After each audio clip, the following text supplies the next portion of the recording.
I hope you're all doing well today. Um, I was considering what I wanted to share based on what has been shared, and I'm still coming back to the idea of the discomfort with death, with endings. So I thought I'd try and clarify it a bit with a couple of examples. And I do believe I gently brought this up in one of the videos I made, but it's an example you can come back to over and over again for many different purposes. Everything has that, everything has layers to it. So I thought I would touch on it again. The idea of death we take as meaning our death, the ending of us, but death is simply part of a circular cycle of this Ritam, of this living experience. If we're made of everything of nature, eventually this all has to go back to nature. And so there has to be a flow, there has to be a rhythm, there has to be recirculation of material because what material exists is what exists. Whatever water's in the air has always existed. Whatever water's on the ground has always existed. It's all just circulating. So endings happen in so many forms. That is one way, this death of something. And discomfort has us not wanting to see endings. It's an interesting thing. If you do a yoga class, one of what is considered the most important poses that you do it is the very end. It's savasana. It is corpse pose. And people don't necessarily like the name of the pose, but there's a purpose for it. It is corpse pose because it is an acknowledgement of the ending of the practice. It's the ending of the activity. It's a place where you finally let go. You've done everything, the breathing, the motions, all of it to get to that point where you can completely let go of yourself as you see yourself, of this place, and possibly meet that moment of just the bliss body, that that stage that we're aiming for, where there's no thought, where there's no attachment to everything, where there's an ending of stuff and a releasing of our way of being, a releasing of this ex- continual doing in order to just be. And then when you finish with corpse pose, you turn to your side, move into fetal position because that's delineation of beginning, of coming back into life. And that place in between is an opportunity to let go of something that you had before you arrived, leave it, release it, and be slightly changed on the way out. Return into fetal, sitting up, returning into a body, into this form, into something new. And everything we do is like that. It's an ending. You exhale, expiration. When something expires, it's done. So we exhale, and it's the ending of that moment. This moment never exists again. And then a next moment, an inhale, an inspiration begins, and something is reborn. And you see this pattern repeated in everything. So, if we can learn to be with the discomfort of the idea of death, we start to see it in everything that we do. You start to have that experience of ungripping, letting go of this material life that's constantly trying to hold everything in because it wants to be acknowledged as the real thing. And the real thing is you. And if you put this into practice, if you start practicing just by noticing the breath, oh, it's done. Oh, this moment's done. You start to want to live those moments a bit more because they do not return. They do not ever exist again. The stuff ahead of us isn't there yet. It's this moment that you are living in that is important. So you breathe, you let go. And in each breath you take, if you're aware of how you're feeling, the sounds around you, the experience around you, become much more in tune with your life. And as I've said before, since everything there's layers and layers of meaning to, you can now extrapolate that into more. You can go to another level with it. First, you use breath to get used to it. Great. And then what do? Then you get used to those moments and you start to notice that things come and they go, and you can let that go.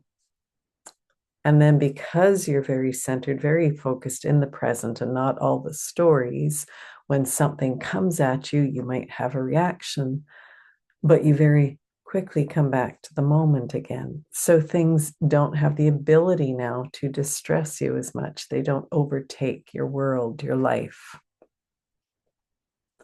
So you can have a death of that way of being. You can let it go. You can have a release of the overreactions to things. You can let go of the health issues that causes. Everything has a place where discomfort holds purpose. And the discomfort of death is so that we look at it. And once you look at it, you can start to see it everywhere around you. Once you see it everywhere, maybe you understand that it's not the big scary thing that we thought it was. It is just in everything. And then you move into your next stage of comfort. And even then, once you move there, there's something about that comfort that will become too much because you're not experiencing something again, and you'll find a discomfort, and you'll have to go to another level of being with the idea of death or being with a relationship. It doesn't end. That's why discomfort shows up, so that we don't get complacent, that we don't get stuck, we don't get contained. So the thing that I brought up before was the idea of a chick in an egg. A chick is created in the egg, and it grows and it grows and it grows until eventually it is just so tight in that shell. It's fitting in there. But at some point, if it doesn't break free, it will suffocate. So the comfort of it, it was a perfect home. It was a great, safe place. It was contained. The mother bird sits on the egg, keeps it warm. So it's this lovely environment, just like a baby in the womb. But comfort is tricky. It becomes uncomfortable when that chick grows, and it has to grow or it isn't going to exist. The mother can't break it free. It can't decide it should hatch it now. And it can't stay.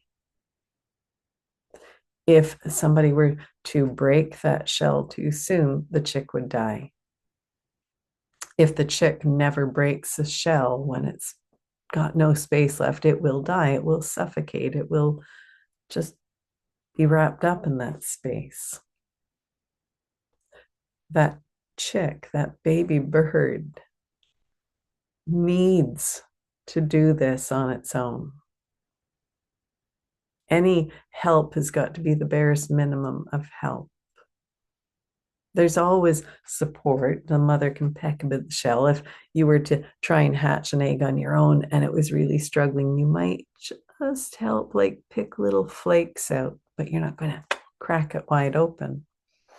So having support is great, but you still have to do the majority of the work yourself. And that's hard and uncomfortable. Imagine being this little new being and you've got to break this hard thing open. You need to make enough space that you can finally push your way free of it. But once it's free, there is this entire world it can exist within. There is so much space. And then that becomes the new discomfort because it doesn't know anything in this new space. There is danger in every direction, things that would like to get to this baby. There might be other adults around. If it's a chicken, other adults that it has to be careful with. But eventually it gets its legs under it. And that discomfort also switches to much more comfort with the environment. And then something else comes along. But what you might notice is the hardest part was breaking free of that thing that was containing it. And after that, it's much easier for it to learn to be with the discomforts of this life until this life no longer exists.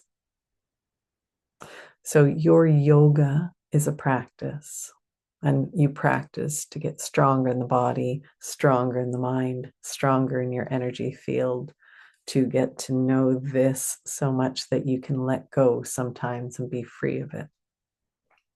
But that is all of life. That is everything you do in every moment.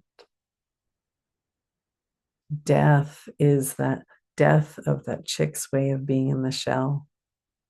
It is its death of needing its mother after a certain point. It is a continual letting go of the places we needed to be, but the ones that now no longer are needed. Everything we've had has had purpose, but you can't hold on to the thing that had purpose 10 years ago and think it will be good for you now. You need to be willing to break out of those shells, those tight spaces that keep you contained, or you will suffocate in the stuff that's holding you there. That might look like you just shutting down and not living. It might look like you being very reactive or continually sad. There's many possibilities of what it looks like and how it shows up. But death has an absolute purpose in this whole movement of life. I'll share one last thing. The Sanskrit alphabet. It's not really an alphabet, it's sounds, it's syllables. And there's far more of them than the English alphabet because it's a much richer way of expressing things. It has true deep purpose, vibration through sound that connects to something. And the sound Aum, that you hear in a yoga class, it has absolute intention. The first sound is ah, and ah is that sound of coming into existence. That you hear it in so many words. You are not the body, not. Is also not, but you are existing within it. And then in the middle, the very center, you have oo. And oo is the sound of the whole of this life, the lived experience of being embodied, of trying to figure out this whole thing, of moving through it. And then it ends with death, the ending, into that space of consciousness, free of all the stuff that we thought we were to be truly who we are. But then it all circles back and you hear it again. A baby is born into being here on this earth. And then it has the whole of its life. Ooh. And then it takes that last breath to return back to consciousness and start again. Aum in a class, the beginning, the practice, the end. All the experiences of your life. Aum.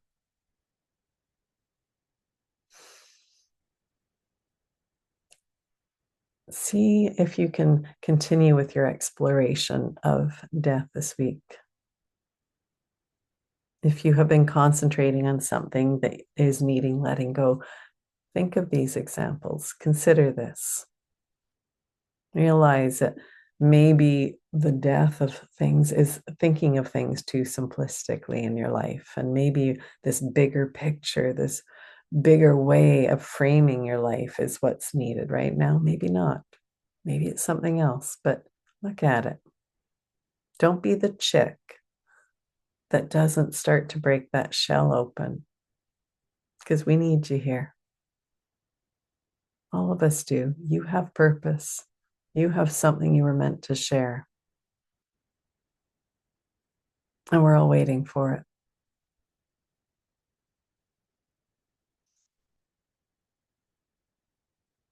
Take care. Enjoy starting to break the shell open. And I will be starting the group up soon. If you're needing to work with me, you will find the information at ritamofyourlife.com.